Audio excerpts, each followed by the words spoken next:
നീർച്ചാൽ മഹാജന സംസ്കൃത കോളേജിൽ നടക്കുന്ന കേരള സംസ്ഥാന തല ശൗര്യ പ്രശിക്ഷൺ വർഗിന്റെ ശൗര്യ സഞ്ചലനം പതിയെടുക്ക പൂമാണി കിന്നിമാണി ദേവസ്ഥാന പരിസരത്തിൽ നിന്ന് ആരംഭിച്ച് പതിയെടുക്ക നഗരത്തെ പ്രദക്ഷിണം ചെയ്ത് കടന്നു വരികയാണ്.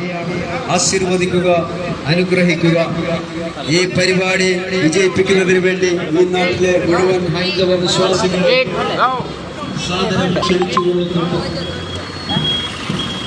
പ്രിയമുള്ളവരെ, മതതീവ്രവാദത്തിന്റെ പറുദീസയായ കേരളത്തിലെ മതഭ്രാന്തന്മാർ ഹൈന്ദവ പെൺകുട്ടികൾക്ക് നേരെ നടത്തുന്ന ലവ് ജിഹാദിനും നിർബന്ധ മതമാറ്റത്തിനുമെതിരെ സ്ത്രീ ശാക്തീകരണത്തിലൂടെ രാഷ്ട്ര നിർമ്മാണത്തിന്റെ ഭാഗമാകാൻ, സ്ത്രീ സംരക്ഷണത്തിൽ സ്വയം പര്യാപ്തത കൈവരിക്കാൻ ഹൈന്ദവ ഏകതയുടെ നാരീശക്തിയുടെ ശൗര്യ സഞ്ചലന യാത്ര ഏതാനും നിമിഷങ്ങൾക്ക് വഴിത്താര